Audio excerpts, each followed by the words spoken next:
Lihat galon cuci ulang disimpan di tempat yang kotor. Jujur takut, bersih nggak ya untuk anak dan keluargaku? Kami mengerti kekhawatiran Ibu. Untuk itu, Le Mineral menggunakan galon yang selalu baru agar terjamin kebersihannya. Le Mineral.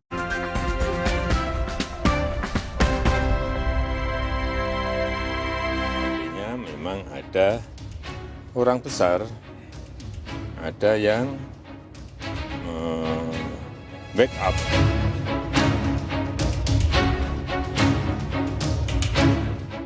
Presiden ke-7 Republik Indonesia Joko Widodo mengungkap ada orang besar di balik kasus tudingan ijazah palsu. Sekjen Pradi Bersatu sekaligus pelapor Roy Suryo CS, Ade Darmawan bilang, tokoh yang terlibat dalam kasus ini disebut berbaju biru. Indonesia sudah melihat tampilan saya hari ini, saya berbaju apa gitu, ya kan? Nah, sisa men-challenge saja, mencari pemikiran sendiri, berpikir masyarakat sendiri. Bahwa siapa sih kira-kira dalangnya gitu. Ini sebentar. Nah, saat ini saya berbaju apa? Nah, itu mungkin salah satu clue yang bisa saya sampaikan. Oke, berarti antara clue-nya ini adalah biru. Oke. Tudingan warna biru itu langsung dibantah oleh Roy Suryo. Roy menegaskan jika tak ada unsur politis, apalagi melibatkan tokoh politik di balik tudingan ijazah palsu milik Jokowi. Tidak berpikir politik sama sekali. Benar bahwa dulu saya adalah berasal pernah ada di partai politik. Saya pernah wakil ketua umum di situ. Dan 15 tahun saya partai politik. Saya sebut aja karena partai politik saya dulu warnanya biru.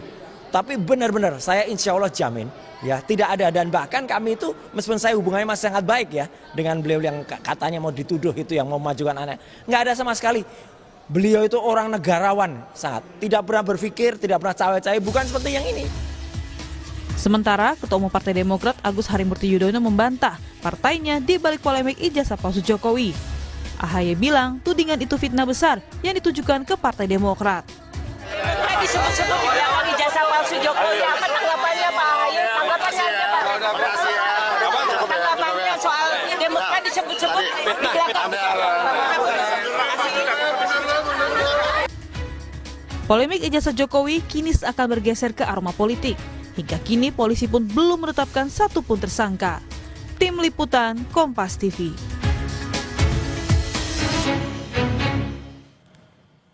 Saudara, polemik kasus ijazah palsu Jokowi kian tak ada ujungnya. Terbaru, kasus ini disebut-sebut didalangi oleh tokoh besar berbaju biru. Siapakah yang dimaksud? Lalu benarkah kasus ijazah palsu kini bergeser ke ranah politik? Kita akan bahas bersama sejumlah narasumber yang hadir melalui sambungan daring. Ada kuasa hukum terlapor Roy Suryo CS, Ahmad Kozinudin. Selamat pagi. Pak Kozin. Ya, siap. Pagi. Oke. Dan juga ada Wakil Ketua Umum Projo, Freddy Damanik. Bang Freddy, selamat pagi. Pagi. Serta pakar komunikasi politik Universitas Pajajaran Kunto Adi Wibowo. Selamat pagi Mas Kunto. Selamat pagi Mas. Terima kasih Bapak-Bapak sudah bergabung di Dialog Sapa Indonesia Pagi pada hari ini. Saya ke Bang Freddy terlebih dahulu. Bang Freddy, siapa sebenarnya? Ini kita langsung to the point aja. Siapa sebenarnya berbaju biru, politisi berbaju biru ini siapa? Ya gini, sebelum saya menanggapin itu kan memang saya sering katakan bahwa memang kasus atau isu ijazah palsu ini kan ada dua hal. Yang pertama memang hukum dan ini sedang berjalan dalam di Polda Metro Jaya sebagaimana Bung Ahmad hari ini mendampingin para saksi kan begitu. Nah, yang kedua memang ya ini jelas politik ya sebagaimana udah disampaikan Pak Jokowi kan sangat kita harus memberikan pencerahan kepada publik bahwa ini kan kami melihatnya begini, seorang Roy Suryo dan kawan-kawan modal bahasa saya modal dokumen yang dipungut dari pinggir jalan entah di-download dari mana, kemudian berani mengatakan ijazah palsu dan terus mencari dan terus artinya semata-mata ini bukan hanya bicara tentang benar, salah, hitam, putih, bukan. Memang ini politik. Kalau bicara politik, berarti memang ada target. Seperti Oke, Anda mau bilang bahwa ini bukan soal ijazah, ini bukan soal skripsi yang baru-baru, tapi ini politis. Ya, yang pertama tadi hukum jelas. Karena Pak Jokowi udah merasa difitnah, lapor, itu jelas. Kemudian ini kan terus bergulir, dimainkan terus. Yang penting serang. Targetnya tentu ya, udah Pak Jokowi udah katakan untuk mendowngrade, untuk mendelegitimasi, untuk membuat masyarakat ragu, semakin ragu terus, bahkan mungkin partai-partai politik lain semakin ragu sehingga katakanlah tidak mau mendekat atau semakin menjauh dengan Pak Jokowi karena Pak Jokowi dianggap sebagai beban misalnya, karena rame terus kan begitu. Nah tentu kalau bicara orang besar, bicara politik ini kan organisasi, ya nggak mungkin politik itu nggak main sendiri, ini organisasi ya. Ya, tadi pertanyaannya siapa?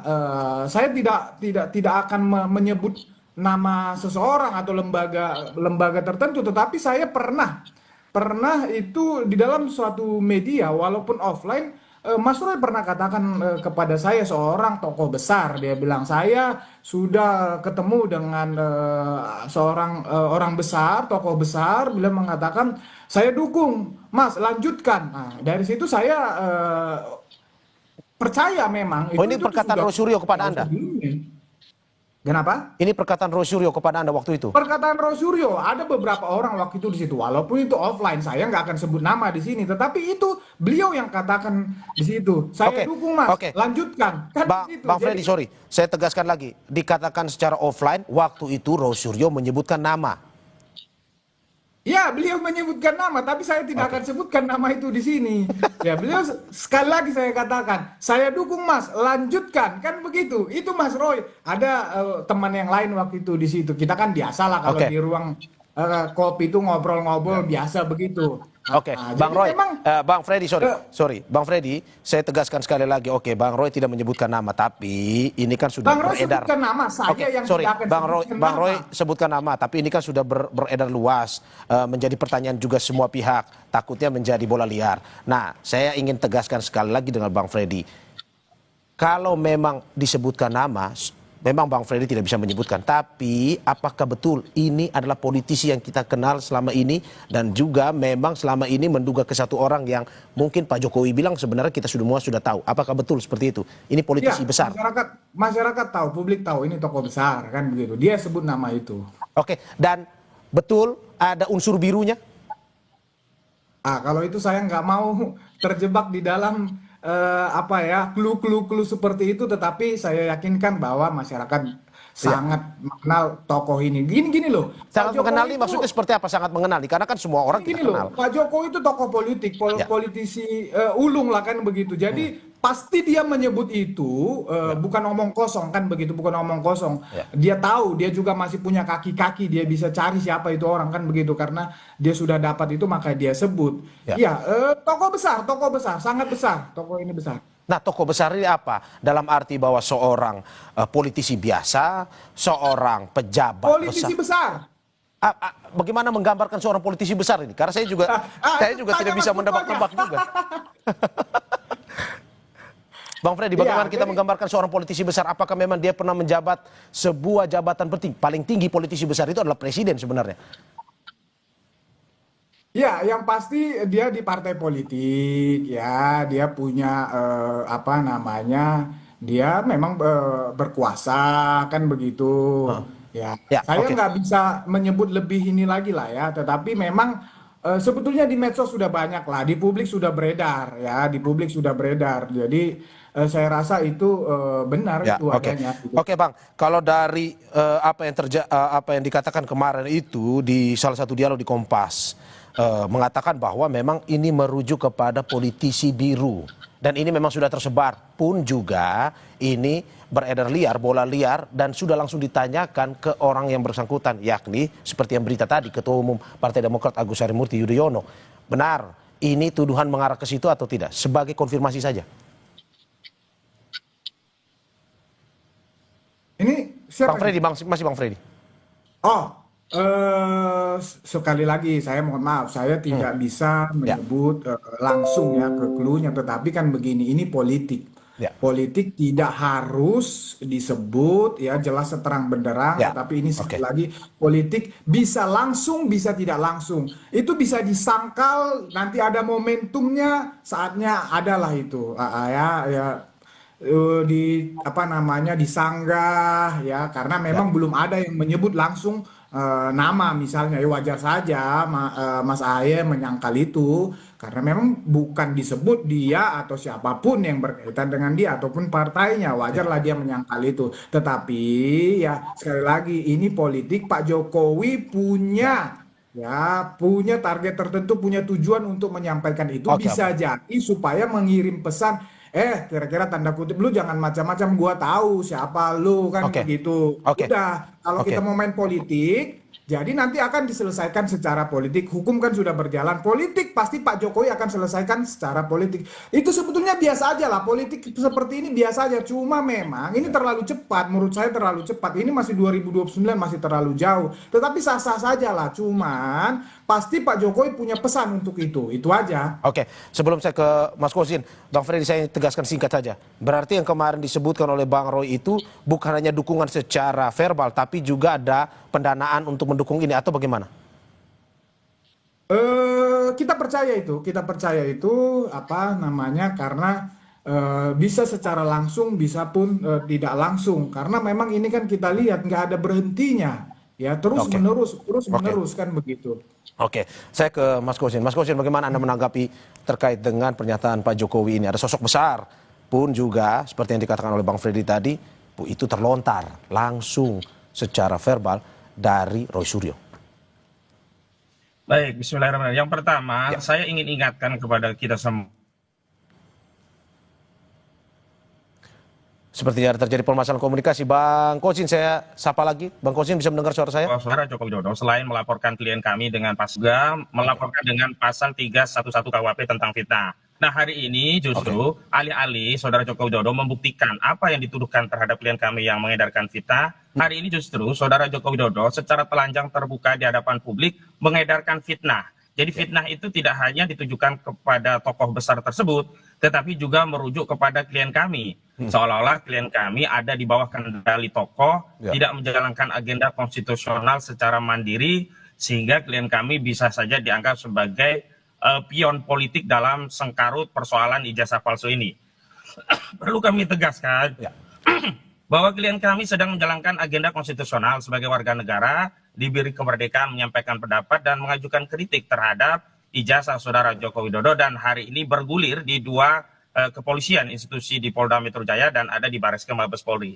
Jadi menurut kami apa yang dilakukan Saudara Jokowi, alih-alih fokus terhadap laporan masalah hukum yang dihadapi, dia memperlebar persoalan ini dan menambah musuh terhadap Saudara Joko Widodo. Harusnya sebut saja tokoh besar itu siapa. Apa Aguan, Antoni Salim, SBY, siapa lagi sebut saja, tidak perlu ragu-ragu. Toh selama ini Pak Jokowi selalu menghindari menyebut nama, tetapi pada akhirnya rakyat menjadi korban. Contoh dalam kasus laporan pencemaran, Saudara Joko Widodo menyebutkan tidak pernah sebut nama, hanya peristiwa. Tetapi akhirnya ada 12 nama yang menjadi terlapor. Persoalannya sederhana. Dalam delik aduan itu harus spesifik, definitif siapa yang dia cemarkan, namanya siapa. Tapi itu tidak dikatakan oleh Saudara Joko Widodo, menyerahkan kepada penyidik, dan akhirnya melalui penyelidikan penyidik ada 12 nama orang terlapor, termasuk di dalamnya Abraham Samad. Ini kan mengkonfirmasi Saudara Joko Widodo itu gemar mengadu domba anak bangsa dengan narasi-narasi umum tetapi tidak spesifik, yang akhirnya seluruh anak bangsa saling tuduh, saling klaim, dan ini adalah berpotensi menjadikan Indonesia pecah belah. Sama saja seperti kemarin Saudara Joko Widodo menyatakan ada masalah kesehatan, tidak bisa keluar kota, dan kemarin juga kita ketahui ternyata untuk urusan politik Saudara Joko Widodo bisa hadir di Kongres Partai PSI, untuk urusan politik memframing bahwa ijazahnya asli, Saudara Joko Widodo bisa hadir di reuni-reunian di UGM, tetapi untuk memenuhi panggilan penyidik Polda Metro Jaya, Saudara Jokowi mangkir, tidak datang ke Polda Metro Jaya, bahkan meminta penyidik Polda Metro Jaya melayani kepentingan Jokowi datang ke Surakarta untuk memeriksa Jokowi di Surakarta. Bang, tadi kan Bang Freddy sudah mengatakan bahwa ada pembicaraan langsung dari Bang Roy Suryo ke Bang Freddy. Apakah Bang Kosin juga diberitahu soal sosok besar ini oleh Bang Roy, atau selama ini yang Anda tahu mungkin pendanaannya dilakukan secara mandiri untuk perkara kasus ijazah ini? Ya, pendukung Saudara Jokowi itu hampir sama dengan Jokowi, mengedarkan fitnah, tidak berani tunjuk hidung. Sebut saja namanya siapa, nanti bisa dikonfirmasi oleh Roy Suryo. Yang kedua, berkaitan dengan pendanaan, Ini emak-emak kemarin ada yang iuran untuk beli nasi bungkus untuk persiapan pemeriksaan saksi. Ini makannya nasi bungkus. Ini kita ini menolong juga pro bono. Pendanaan dari mana? Ini kami sudah dituduh ya, difitnah mencemarkan saudara Joko Widodo. Sekarang difitnah lagi. Seolah-olah kami pion politik, ada yang menjalankan agenda besar. Seolah-olah kami itu tidak punya kemandirian untuk menjalankan agenda konstitusional untuk menyelamatkan bangsa negara dari masalah ijazah palsu. Ingat, soalan yang sedang diperjuangkan klien kami ini tidak sekedar persoalan klien kami, tapi ini persoalan konstitusional tentang masa depan negara kita yang kita cintai ini, berkaitan dengan legasi berbangsa. Apakah kita rela negara kita menggoreskan sejarah pernah dipimpin oleh presiden 2 periode yang tertuduh ijazahnya palsu? Karena itulah perlu dibuktikan secara hukum, tidak perlu lagi bermain politik, bermanuver politik. Bahwa benar ada aktor-aktor politik memanfaatkan agenda ini, itu urusan mereka. Tetapi ketika agenda politik itu dikaitkan dengan kami, aktivitas konstitusional kami, perjuangan klien kami, itu sungguh sangat menyakitkan bagi klien kami. Bang Freddy, meminjam istilahnya Roy Suryo, ini sungguh terlalu. Bang Kosim. Ya, Bang Freddy, Anda dibilang melakukan fitnah terkait dengan ini, padahal ini dilakukan secara mandiri. Menurut Anda?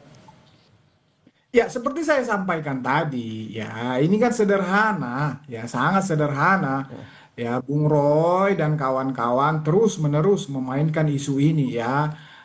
Ini apa namanya? Saya sampaikan tadi ada dokumen yang didownload entah dari mana, kemudian berani menyatakan ijazah itu palsu, kemudian mencari-cari kemana-mana agar isu ini terus naik, agar isu. Padahal kan kemarin juga ya teman-teman reuni sudah sudah menyatakan bahwa mereka benar bersama Pak Jokowi, tapi narasi yang dibangun tetap negatif. Apapun yang terjadi dengan kasus ini, apapun yang dibuktikan oleh Pak Jokowi dan kawan-kawan ya dalam hal ini sebagai pihak yang difitnah, dicemarkan nama baiknya, itu tidak akan membuat orang-orang ini berhenti. Walaupun sudah ada putusan pengadilan, percaya mereka ini tidak akan berhenti karena memang targetnya adalah target politik. Kalau bicara misalnya penelitian, kapan sih Roy itu ada penelitian? Emang dia pada penelitian apa lagi kan begitu? Kemudian kalau bicara misalnya, kalau dia seorang peneliti, apa hubungannya dengan TPUA? Tiba-tiba dia mendukung TPUA, gabung dengan TPUA. Ini kan semua gerakan politik. Itu yang mau kami sampaikan kepada publik. Begitu loh. Saya ke Mas Kunto. Mas Kunto, bagaimana Anda melihat ini perdebatan ini? Satu sisi bola liar, Pak Jokowi bilang sosok besar, satu sisi merasa difitnah. Menurut Anda seperti apa? Kalau melihat timeline seperti kata Bang Freddy tadi, ini timeline panjang. Tadi kata Bang Kosin, ini kami relawan loh, pendanaan dan segala macam. Tapi kata Bang Freddy, ini tidak mungkin. Ini kalau sudah lama begini pasti ada sosok besar. Menurut Anda, analisisnya bagaimana? Saya akan memulai analisis saya dari budaya politik di Indonesia. Sejak zaman Pak Harto kan ada istilah mikul dur mendem jeruk gitu. Jadi setelah Pak Harto turun pun tidak ada tuntutan hukum terhadap beliau. Kalaupun ada kesepakatan politik lah bahwa ya nggak mungkin divonis bersalah kan gitu. Jadi salah satu bentuk penghormatan kita terhadap presiden-presiden atau mantan presiden kita adalah dengan memikul dur, menjunjung tinggi apa yang prestasi mereka dan mengubur dalam-dalam semua kesalahan dan aib dan apapun itu. Dan menurut saya sampai hari ini itu masih dipegang oleh semua elit politik di Indonesia gitu, karena Pak Prabowo pun nanti ketika turun dia juga nggak mau aib-aibnya juga akan jadi tersebar, jadi bau bangkai dan segala macam gitu. Dan menurut saya itu kultur politik yang sangat susah diubah, Mas. Kita punya kultur politik yang berbeda dengan Amerika Serikat atau dengan Inggris atau dengan negara-negara lain, bahkan Thailand sekalipun gitu. Jadi ini kalau saya boleh mengomentari ya soal tuduh-menuduh ini ya pada akhirnya saya akan memprediksikan nggak akan ada putusan yang bulat sehingga Pak Jokowi terhukum atau tadi aktor yang dituduh oleh Mas Freddy ataupun teman-teman di Projo soal sosok besar yang mendukung sosok besar itu juga nggak akan kemana-mana gitu kalau menurut saya gitu. Tapi kalau analisa Anda, apakah mungkin betul ada sosok besar dari analisa Anda melihat kasus ini sudah berjalan begitu ya lama, 2-3 bulan ini? Enggak, kalau sosok besar atau tidak itu perkara lain, ya kan? Bisa saja, bisa tidak. Tapi kalau kenapa ini menjadi besar dan lama, energinya seakan-akan luar biasa, betul. Karena ini salah satunya adalah motif rakyat Indonesia yang sangat suka dengan gosip politik kan ini. Ini gosip politik untuk melampiaskan kemarahan atas penderitaan kita sehari-hari dengan ekonomi yang semakin wow gitu kan. Atau dengan kondisi kehidupan kita yang secara politik juga tidak membaik. Ini kan akhirnya butuh saluran pelepasan. Dan saluran pelepasannya yang paling gampang, paling enak ya yang receh-receh ini gitu kan. Misalnya tahun 2000 isu Megawati hanya lulusan SMA itu juga cepat besar kan gitu. Ya kan? Sama seperti sekarang. Mas Kuto, berarti Anda mau lihat bahwa ini bukan di substansinya siapa orangnya, tetapi lebih ke gosipnya aja, lempar sana sini menjadi pembicaraan. Begitu maksud Anda ya? Betul. Dan pada akhirnya ketika itu bisa jadi komoditas politik akan dilakukan oleh aktor siapapun kan gitu. Dan apakah ini akan ke 2029 tembakannya atau kepentingan jangka dekat ya sangat mungkin kan gitu. Apalagi Pak Jokowi juga masih aktif kan di politik walaupun melalui putra-putranya kan gitu. Nah ini kan juga apa yang harus kita perhatikan. Saya sih terus terang salah satu yang tidak terlalu mengikuti isu ijazah palsu. Oh ya, saya pakai baju Unpad ini karena supaya nggak dituduh dosen palsu kan gitu.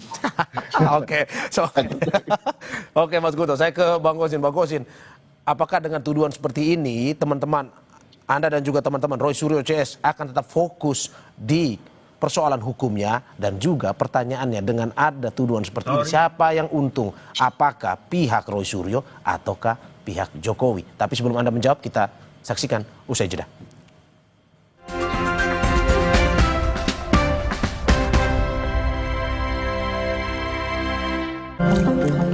Seger. Le Mineral memang beda, padang gampang capek. Le Mineral dari pegunungan terpilih, mineral esensialnya membuat airnya lebih segar dan tubuh bekerja optimal. Le Mineral kayak ada manis-manisnya. Le Mineral. Ih, kok bento? Bisa menyerang siapa saja. Obati dengan Silergi. Cetirizine yang aktif obati alergi, aman sesuai anjuran. Silergi, solusi redakan alergi. Produksi Konimax. Aku sering melihat galon cuci ulang disimpan di tempat yang kotor. Jujur takut, bersih nggak ya untuk anak dan keluargaku? Kami mengerti kekhawatiran Ibu. Untuk itu, Le Mineral menggunakan galon yang selalu baru agar terjamin kebersihannya. Le Mineral. Pusing, kejar setoran. Yang penting kerja halal. Fresh care dong, halal. Capek kena PHP? Pilih yang pasti-pasti aja. Fresh Care. Pasti aromanya, pasti fresh hangatnya. Fresh Care, hangatnya selalu bikin fresh. Bertahun-tahun, Hotin Cream telah jadi teman harian. Bantu redakan pegal akibat kerjaan dan saat jalan-jalan, serta nyeri otot olahragawan. Balur Hotin, panasnya mijit, hotnya in sampai ke dalam. Gak lengket, tanpa bekas. Hotin Cream. Aku Viva, melewati 7 tahap nano purifikasi. Menjaga sejuknya kemurnian dari mineral baik dalam setiap tetesnya. Begitu sejuk di tiap teguk. Aku Viva, murni alami dari Wingswood. Gelar Perkara setiap Sabtu di Kompas TV. Seger. Le Mineral memang beda, padang gampang capek. Le Mineral dari pegunungan terpilih, mineral esensialnya membuat airnya lebih segar dan tubuh bekerja optimal. Le Mineral kayak ada manis-manisnya. Le Mineral. Ketika tantangan di depan mata, gue siap melakukannya bersama Universitas Gunadarma dengan berbagai studi yang terakreditasi unggul dan baik sekali. Program berskala internasional yang profesional, kreatif, dan inovatif. Siap menginspirasi! Dan berkolaborasi merancang masa depan untuk jadi yang terdepan. Halo masa depan, kami siap. Let's join us! Aku sering melihat galon cuci ulang disimpan di tempat yang kotor. Jujur takut, bersih nggak ya untuk anak dan keluargaku? Kami mengerti kekhawatiran Ibu. Untuk itu, Le Mineral menggunakan galon yang selalu baru agar terjamin kebersihannya. Le Mineral. Dipo, investigasi setiap Senin pukul 8:30 malam. Aku sering melihat galon cuci ulang disimpan di tempat yang kotor. Jujur takut, bersih nggak ya untuk anak dan keluargaku? Kami mengerti kekhawatiran Ibu. Untuk itu, Le Mineral menggunakan galon yang selalu baru agar terjamin kebersihannya. Le Mineral. Berkas Kompas, Selasa, pukul 11 malam di Kompas TV. Aku sering melihat galon cuci ulang disimpan di tempat yang kotor. Jujur takut, bersih nggak ya untuk anak dan keluargaku? Kami mengerti kekhawatiran Ibu. Untuk itu, Le Mineral menggunakan galon yang selalu baru agar terjamin kebersihannya. Le Mineral.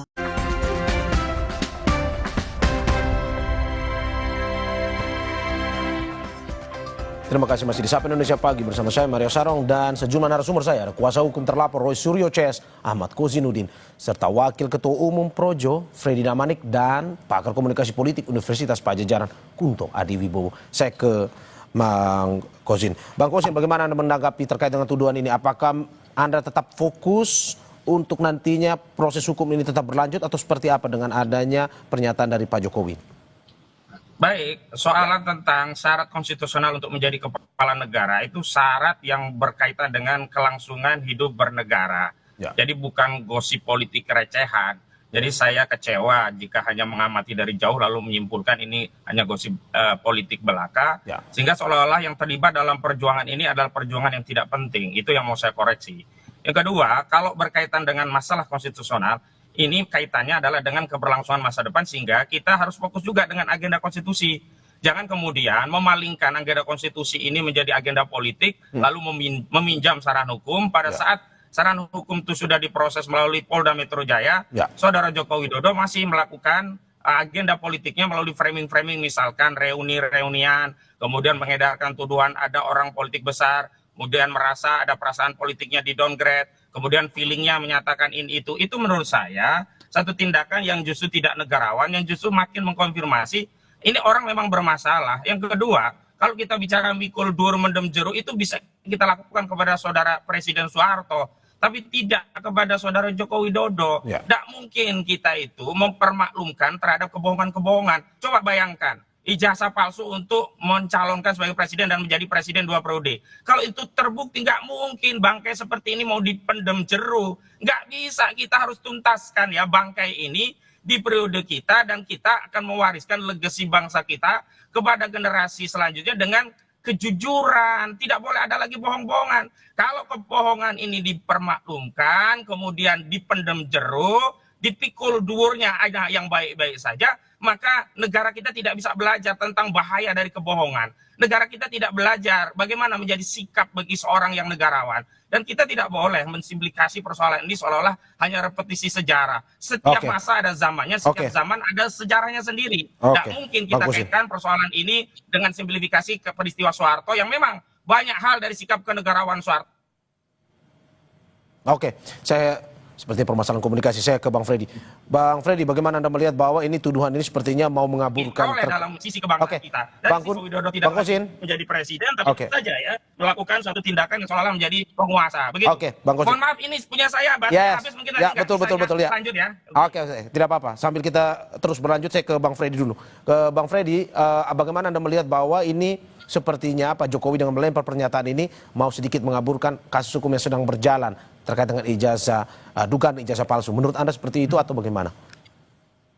Seperti saya katakan tadi, kalau hukum ini sudah berjalan, kami yakin 100% ini akan bergulir, akan ada tersangkanya dan bergulir ke pengadilan. Jadi ngapain Pak Jokowi harus mengaburkan? Dia sudah serahkan bukti ijazah aslinya, ya. Kemudian juga UGM sudah diperiksa, udah menyatakan juga, teman-temannya udah selesai, seharusnya kan begitu dari pihak pelapor Pak Jokowi kan begitu. Nah, bicara yang disampaikan oleh Pak Jokowi itu, sekali lagi tadi saya bilang di samping hukum memang ada politik.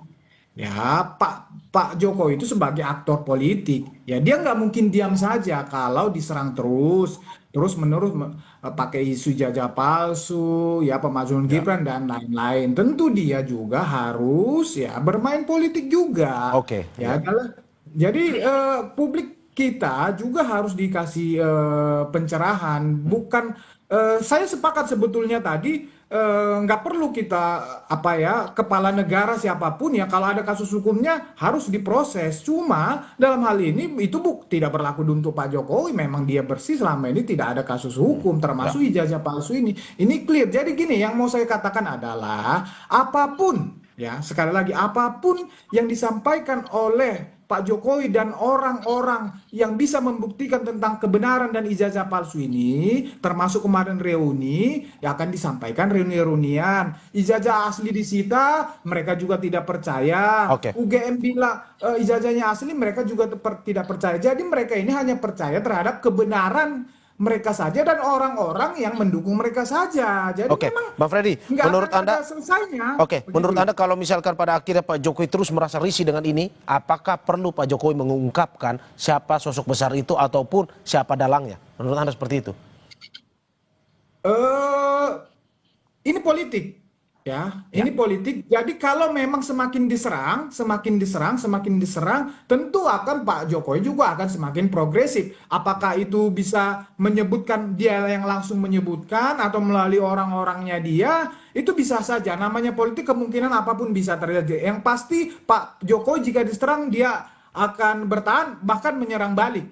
Itu dalam politik kan begitu. Karena targetnya memang mendowngrade, ya, membuat masyarakat semakin ragu dengan kredibilitas Pak Jokowi, sehingga dia harus ya memberikan juga narasi positif, ya, harus menyerang balik agar ya itu tadi target mereka tidak tercapai. Sebelum saya ke Mas Kunto, saya ingin klarifikasi dari Mas Kozin. Bang Kozin, bagaimana Anda melihat bahwa kalau ini terus berlanjut, Pak Jokowi juga akan terus bermain politis menghadapi ini? Menurut Anda sampai kapan ini sebenarnya selesai? Apakah memang Jokowi bermain politik? Ya. Sejak awal saudara Jokowi bermain politik menggunakan sarana hukum untuk membungkam kebebasan kemerdekaan berpendapat rakyat yang sedang meneliti ijazahnya. Yang kedua, yang membuat downgrade itu bukan kita, bukan rakyat, tapi saudara Jokowi sendiri, dan menikmati ya peristiwa ini dengan cara apa? Tidak kunjung menunjukkan ijazah aslinya. Jadi kalau ingin meyakinkan publik dan mengembalikan marwah wibawa saudara Jokowi, itu bukan dengan reuni, tapi dengan menunjukkan bukti. Bukti yang dimaksud adalah ijazah asli. Dan kalau ya katakanlah ini sudah diserahkan kepada penyidik, itu belum selesai karena ini harus sampai ke pengadilan, sampai putusan yang inkrah. Dan persoalannya, kalau hari ini rakyat minta ya ijazah ditunjukkan, tidak ditunjukkan, kepada penyidik ditunjukkan, katanya hanya kepada pengadilan. Lalu apa susahnya sih kalau pada akhirnya akan ditunjukkan ke pengadilan? Tunjukkan saja sekarang, biar sudahi segera polemik ini, sehingga tidak perlu lagi ada orang yang merasa terdowngrade, tidak ada feeling merasa orang itu ada orang besar di baliknya, dan klien kami tidak perlu lagi terfitnah dengan agenda besar orang besar. Bang Kozin, berarti kami hanya pion politik. Bang Kozin, kalau sudah ditunjukkan ijazah berarti selesai semua ini ya permasalahan ini. Ijazah selesai, kalau ijazah itu asli selesai. Karena ijazah itu bermasalah, tidak kunjung ditunjukkan. Begitu. Saya ke Mas Kunto. Mas Kunto, bagaimana Anda lihat ini? Sebenarnya siapa dari perdebatan ini yang untung ruginya ini siapa sebenarnya? Pak Jokowi kah atau Roy CS sebenarnya? Ya, semua diuntungkan kan, Mas, karena wacana itu sifatnya produktif gitu. Saya mohon maaf ke Mas Kozin, saya tidak mengecilkan perjuangan Mas Kozin dan teman-teman, tapi bagi saya ini sesuatu yang mungkin secara prioritas jauh di bawah urusan bagaimana data pribadi saya akan dipakai oleh Amerika Serikat, bagaimana kemudian angka pengangguran naik, gimana BPS kemudian menetapkan angka kemiskinan di penghasilan atau pengeluaran yang cuma 20.000 perak sehari, itu menurut saya lebih penting gitu. Jadi mohon maaf kalau prioritas kita berbeda. Dan menurut saya ya ini akan selalu jadi isu politik yang tadi menggemaskan kan, tadi soal cerita Megawati hanya lulusan SMA itu juga jadi besar. Lalu kemudian di Korea Selatan plagiasi oleh ibu negara itu juga besar kan gitu. Jadi skandal-skandal, saya bilang skandal politik yang seperti ini, dan saya juga tidak sedang mengecilkan usaha hukum teman-teman gitu kan. Menurut saya ini akan selalu jadi isu yang besar dan bergulir, ya kan, secara analisis komunikasi politiknya. Tapi apakah ini endingnya akan menjadi sesuatu? Kalau tadi disinggung konstitusi, ya harusnya teman-teman lebih aktif mendorong revisi undang-undang pemilu, ya kan, di mana misalnya soal kemudian konfirmasi, soal klarifikasi ijazah menjadi bagian yang sangat penting dari pendaftaran calon, baik itu presiden, kepala daerah, DPR ataupun yang lain. Dan itu kalau itu dilakukan saya akan dukung kan gitu. Cuman menghabiskan energi untuk kemudian sesuatu, ya saya tidak mengecilkan ya, untuk sesuatu yang sebagai di komunikasi politik juga penting untuk kemudian menyalurkan energi ini gitu kan. Energi kemarahan, energi ketidaksukaan, energi kritik ini gitu kan, agar tidak kemudian meledak gitu kan, dan akhirnya menjadi sebuah kejadian yang ongkos politik, ongkos sosialnya sangat besar gitu. Dan saya memahami ini sebagai sebuah usaha, ya ini boleh-boleh aja, tapi ada usaha-usaha yang lebih produktif menurut saya. Oke, Mas Kunto, menurut Anda kapan ini akan selesai? Kalau dari prediksi Anda tadi, Bang Kozin bilang ijazah ditunjukkan selesai. Menurut Anda sampai di situ atau bagaimana? Ya karena dua-duanya diuntungkan Mas, gitu. Pak Jokowi juga diuntungkan dengan pemberitaan ini, walaupun sisinya negatif, tapi kan pemberitaan apapun akan menguntungkan bagi Pak Jokowi. Lalu kemudian buat teman-teman yang juga menuntut, ini juga diuntungkan karena ya Bang Kosin jadi sering tampil di TV, Mas Freddy juga sering tampil, saya juga gitu kan, juga menguntungkan. Tapi produksi wacana ini menurut saya harusnya didorong ke produktif seperti revisi Bang Kosin, undang-undang. Oke, tahan sebentar. Saya pemilu, Mas Kunto, gitu. ya. Oke. Ya. Oke, Bang Kosin ada yang mau disampaikan?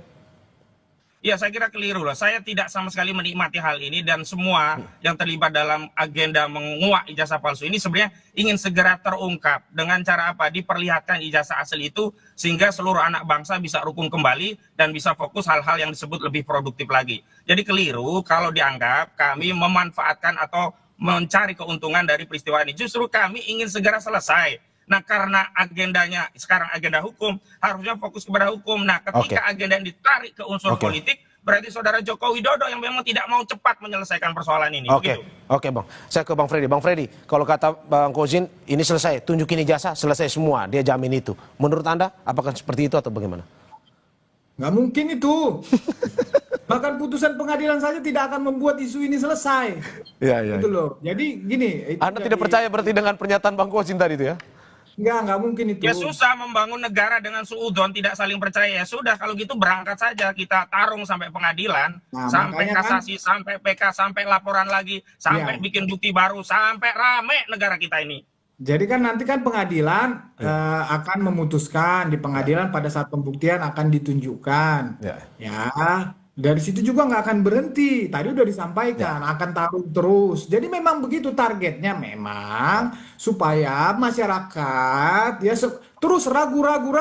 Ya itu politiknya. Nah, karena agar yakin itu, tunjukkan saja ijazahnya biar rakyat yakin, bukan dengan reuni-reunian. Tunjukkan bukti ijazah asli, rakyat yakin, selesai. Bukan dengan reuni yang statement orang-orang ikut reuni makin kacau balau, begitu. Ya, ini udah dalam proses hukum, ya. Jadi itu sudah menjadi alat bukti, udah kewenangan penyidik. Nanti penyidik bisa saja, misalnya dia menggelar perkara seperti yang kemarin, bisa saja itu tidak ada menjadi keberatan kepada Pak Jokowi, tetapi tentu itu akan dikaji oleh penyidik. Apakah melihatkan alat bukti ijazah itu akan baik untuk proses pembuktian atau tidak baik, karena akan terus itu dikatakan palsu, akan dikaji terus, akan diteliti terus, yang nggak ada ujungnya. Jadi lebih bagus memang diputus di pengadilan saja, biar paling tidak ada kepastian hukum untuk Pak Jokowi. Walaupun terus digugat,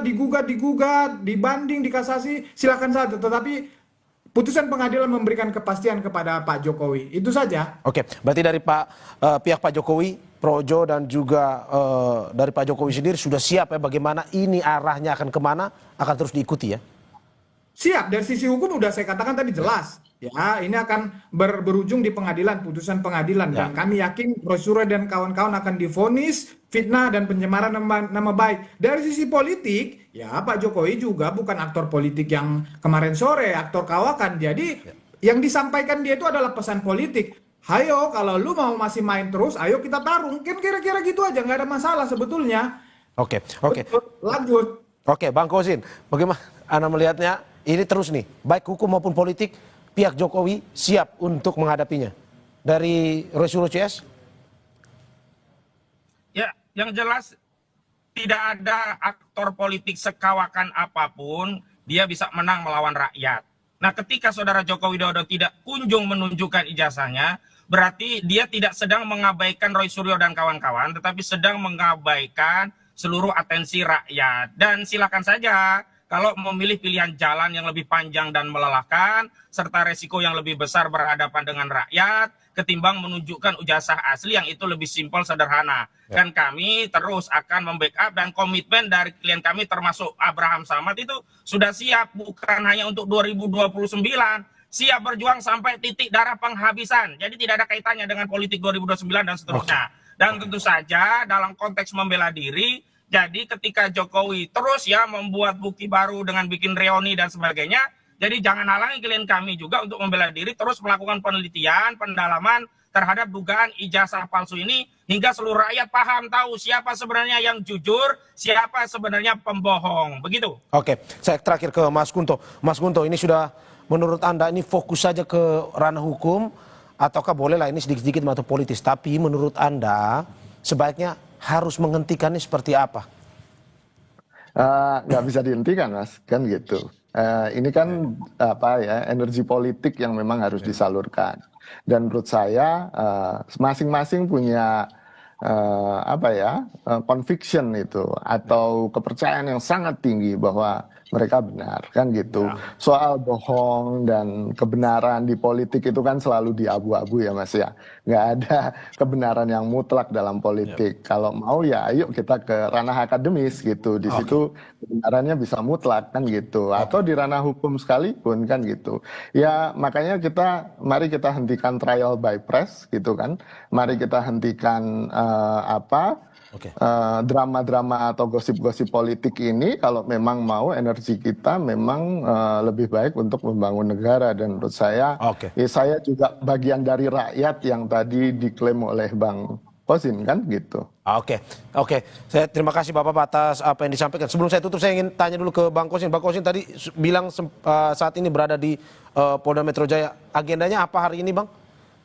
Kalau boleh tahu? Agendanya mendampingi 3 saksi yang akan diambil keterangannya sehubungan dengan adanya laporan Saudara Joko Widodo, baik berkaitan dengan fitnah, pencemaran, serta sejumlah laporan dari pendukung Joko Widodo, 3 laporan di Polda Metro Jaya, baik terkait dengan penghasutan, pidana sara, juga kabar bohong. Begitu. Oke, jam berapa Bang nanti laporannya akan di rencana pemeriksaan jam 10, tetapi kami jam setengah 10 sudah berkumpul untuk konferensi media dulu. Begitu. Oke, terima kasih. Bapak-bapak, terima kasih atas apa yang disampaikan. Kuasa hukum terlapor Roy Suryo CS Ahmad Kozinudin, Wakil Ketua Umum Projo Freddy Damanik, dan pakar komunikasi politik Universitas Padjadjaran Kunto Adewibowo. Atas apa yang disampaikan, terima kasih Bapak-bapak. Sehat selalu. Terima kasih. Selamat pagi. Saudara, jangan kemana-mana, Sapa Indonesia Pagi akan segera kembali dengan informasi lainnya. Salah satunya, PD Perjuangan masih mengakui Hasto Kristianto sebagai sekjen.